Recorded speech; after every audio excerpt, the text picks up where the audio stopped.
আমাদের 2025-এর মাধ্যমিক পরীক্ষা আজকে শেষ হয়ে গেল। তো তোমাদের সবারই কিন্তু কারোরই হয়তো ভালো হয়েছে, কারোরই হয়তো মন্দ হয়েছে, অর্থাৎ ভালো মন্দ মিশেই কিন্তু মাধ্যমিক পরীক্ষা 2025 সালে শেষ হলো। তবে কিছু কিছু স্টুডেন্ট অনেক আমাকে কমেন্ট সেকশনে কমেন্ট করতে ইতিমধ্যে শুরু করেছে যে স্যার আমি ম্যাথে এত পাবো, হিস্ট্রিতে এত পাবো, আমি কি পাস করব কি করব না, কিভাবে কি নাম্বার দেওয়া হয়, কিভাবে পাস করব, এরকম বৃত্তান্ত জানতে চেয়েছো। তো আমি সেই নিয়েই কিন্তু ভিডিও আজকে করতে চলেছি, যদিও আমার এই মুহূর্তে করার ইচ্ছা ছিল না, কিন্তু যেহেতু আমি প্রত্যেকটা স্কুলে প্রায় অনেকগুলো স্কুলে কিন্তু আমি গেছিলাম তার ছেলেমেয়েদের পরীক্ষা কেমন হয়েছে না হয়েছে, যার ফলে তারা এই ভিডিওগুলো দেখে এবং কমেন্ট সেকশনে কমেন্ট করে যে স্যার আমি এত পাবো, পাস করতে পারবো কি না। তো দেখো, ম্যাক্সিমাম ছেলের কিন্তু দেখা যাচ্ছে যে অঙ্ক এবং ইতিহাসে কিন্তু পরীক্ষা একটু টাফ হয়েছে, মানে খারাপ হয়েছে। সেই দিক থেকে এই দুটো সাবজেক্টই কিন্তু অনেকে বলতে চাইছে স্যার আমরা ঠিকমতো 5 মার্ক তুলতে পারবো না, এই নিয়ে কিন্তু অনেকে কিন্তু মতামত। তো যাই হোক, তোমাদের তার আগে জেনে রাখা দরকার যে আমাদের মাধ্যমিকে কত নাম্বার তুলে পাস করতে হয় এবং কত নাম্বার শর্ট হয়ে গেলে একটা গ্রেস নাম্বার আমাদের বোর্ড থেকে দেওয়া হয়, সেই নিয়েই কিন্তু আমি আজকে চর্চা করব।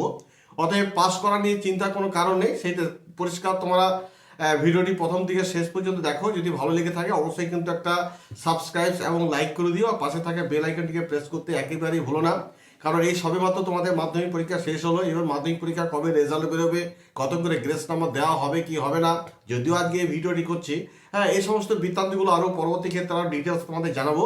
তো সেই জন্য পাশে থাকা বেল আইকনটি প্রেস করে রাখবে, যাতে আমার এই নিউজগুলো বা খবরগুলো তোমাদের কাছে সরাসরি পৌঁছে যায়।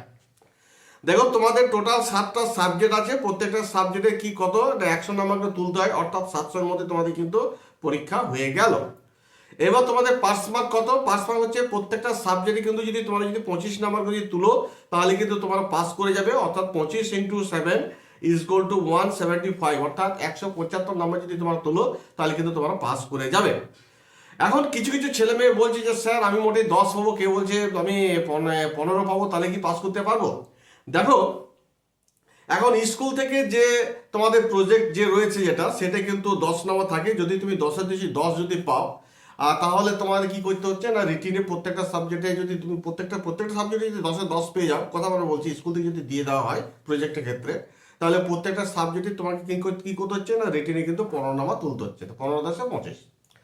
যদি দেখা যায় যে তুমি সব সাবজেক্টই পাস করে যাচ্ছ, কোনো একটা সাবজেক্ট হয়তো 2-4 নম্বর 5 নম্বরের জন্য হয়তো ফেল করে যাচ্ছ, সেক্ষেত্রে কিন্তু একটা সাবজেক্টের জন্য কিন্তু কোনো রকম ভাবে কিন্তু আটকায় না, এটি কিন্তু পরিষ্কার জেনে রাখবে। সব সাবজেক্টে পাস করে গেছো, কিন্তু কোনো একটা সাবজেক্ট হয়তো 2-4 নম্বরের জন্য হয়তো পাচ্ছ না, 25 নাম্বার হচ্ছে না, সেই সাবজেক্টে কিন্তু আটকায় না, সেখানে কিন্তু গ্রেস নাম্বার দিয়ে দেওয়া হয় এবং পাস করানো হয়। অতএব যারা একটা সাবজেক্টে কোনো রকম করে হয়তো কম নাম্বার পাচ্ছ, প্রত্যেকটা সাবজেক্টে বেশি করে নাম্বার পাচ্ছ, পাস করে যাচ্ছ, তাদের ক্ষেত্রে কোনো চিন্তার কোনো কারণ নেই।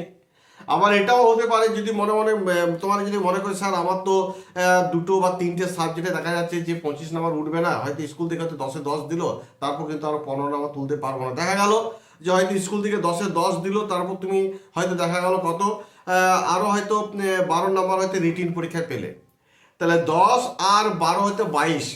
তাহলে এই ক্ষেত্রেও কিন্তু যদি 2-1 নাম্বার করে যদি শর্ট হয়, প্রত্যেকটা সাবজেক্টে যদি 2-1 নাম্বার করে যদি শর্ট হয়, সেখানে কিন্তু গ্রেস নাম্বার দিয়ে কিন্তু সেই সাবজেক্টে কিন্তু পাস করে দেওয়া হয়। এটা কিন্তু সবসময় মনে রাখবে। অর্থাৎ তোমার রিটিন পরীক্ষা এবং যে তোমার প্রজেক্ট রয়েছে, এই দুটো মিলে যদি কোনো রকম করে যদি 22 বা 23 নাম্বার যদি ওঠে, তাহলে যদি 22 নাম্বারে যদি ওঠে তাহলে 3 নাম্বার শর্ট হচ্ছে 25 নাম্বার তুলতে, বা 23 নাম্বার যদি হয় দুটো মিলে, অর্থাৎ প্রজেক্ট এবং রিটিন পরীক্ষা মিলে যদি 23 নাম্বার হয়, তাহলে 2 নাম্বার শর্ট হচ্ছে। সেক্ষেত্রে প্রত্যেকটা সাবজেক্টে এরকম যদি 2-1 নাম্বার করে যদি শর্ট হয়, সেক্ষেত্রে কিন্তু গ্রেস নাম্বার দিয়ে কিন্তু তাকে পাস করে দেওয়া হয়। অতএব সেই ব্যাপারটা নিয়ে চিন্তা করার কোনো কারণ নেই। অতএব তোমাদেরকে বলবো, যারা চিন্তা করছো যে একেবারে আমার পাস করতে পারবো কি পারবো না, তোমাদের গ্রেস নাম্বার কিন্তু 2 থেকে 3 নাম্বার হার্ডলি দেওয়া হয়। অতএব 2 থেকে 3 নাম্বার এই হার্ডলি যে গ্রেস নাম্বারটা, এটি কিন্তু ধরে রাখবে। এই 2 থেকে 3 নাম্বার ধরে তারপর যদি তোমার মোটামুটি দেখা যায় যে যে প্রজেক্ট রয়েছে, সেই প্রজেক্ট নাম্বার এবং রিটিন পরীক্ষার মিলে যদি 25 উঠে যায়, তাহলে তুমি কিন্তু পাস করে যাবে। তো তোমাদের চিন্তার কোনো কারণ নেই, তো তোমাদের মোটামুটি পাস করে যাবে। কারণ এই বছর পাস করে করে করে দেওয়া হবে। তার কারণ হচ্ছে যে হয়তো অঙ্ক পরীক্ষায় দেখা গেছে যে কয়েকটা মানে ভুল আছে, সেই ক্ষেত্রে কিন্তু অঙ্কতে একটু নাম্বার দেওয়া হবে অঙ্ক সাবজেক্টে। তো অঙ্ক সাবজেক্টে খারাপ হয়েছে তারা কিন্তু চিন্তার কোনো কারণ নেই। এখানে কিন্তু যে অঙ্কগুলো ধরো ভুল ছিল সেগুলো যদি তোমরা অ্যাটেম্প করেছো তাহলে সেখানে গিয়ে সেক্ষেত্রে তোমরা নাম্বার পাবে। তো তোমাদের তাহলে পরিশেষে বুঝতে পারলে যে প্রত্যেকটা সাবজেক্টে 25 নাম্বার করে তুলতে হবে। 7টা সাবজেক্ট 175-এ তোমাদের পাস। অতএব তোমাদের চিন্তার কোনো কারণ নেই। যদি কোনো স্কুল থেকে যদি তোমার প্রজেক্টে যদি 10-এ 10 পেয়ে যাও আর কোনো সাবজেক্টে মোটামুটি যদি 12 তুলতে পারো তাহলে 22, তাহলে 3 নাম্বার যদি শর্ট হয় তাহলে সেই 3 নাম্বার কিন্তু গ্রেস দিয়ে কিন্তু তাকে পাস করানো হবে। তাহলে একটা তুমি সব সাবজেক্ট পাস করে সে একটা সাবজেক্ট পাস করতে পারছো না, সেখানে কিন্তু 5 নাম্বার পর্যন্ত দিয়েও কিন্তু তোমার পাস করানো হয়। আর যদি প্রত্যেকটা সাবজেক্ট দেখা যায় 1, 2 নাম্বার 1.5 নাম্বার শর্ট হচ্ছে সব মিলিয়ে, সেক্ষেত্রে গ্রেস নাম্বার দিয়ে কিন্তু পাস করে দেওয়া হয়। অতএব চিন্তার কোনো কারণ নেই। এবার আসি যে তোমাদের এই যে পরীক্ষা হলো, তোমাদের রেজাল্ট কখন বেরোবে? তো সম্ভবত তোমাদের রেজাল্ট বেরোতে পারে মে মাসে, এপ্রিল মাসের লাস্ট উইক থেকে মে মাসের ফার্স্ট উইকের মধ্যে আশা করা যাচ্ছে যে তোমাদের কিন্তু রেজাল্ট বার হওয়ার সম্ভাবনা প্রবল আছে। তার কারণ তোমরা জানো যে আমাদের নতুন এই ক্লাস 11-12 একটা সেমিস্টার ওয়াইজে কিন্তু আবার পরীক্ষা চালু হয়ে গেছে।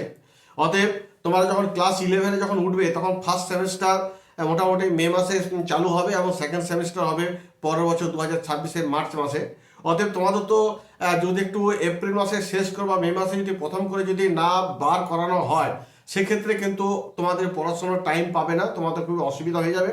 সেই জন্য এই যে ফার্স্ট সেমিস্টার বা সেকেন্ড সেমিস্টার 11 দিকে যে পড়া চালু হয়েছে সেই দিকে মাথায় রেখেই কিন্তু পর্ষদ চেষ্টা করবে তোমাদের রেজাল্ট কিন্তু এপ্রিল মাসের লাস্ট উইক বা মে মাসের ফার্স্ট উইকের মধ্যে প্রকাশিত করা একটা দিনক্ষণ নিশ্চয় করবে। তো দেখা যাক কতদূর কি হয় না হয়। মোটামুটি আমাদের একটা অভিজ্ঞতা থেকেই বললাম যেটা হওয়ার সম্ভাবনা একটা প্রবল আছে।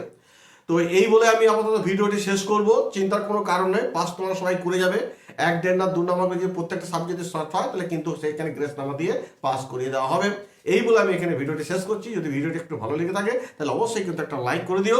তোমরা সকালে ভালো থাকো, ধন্যবাদ।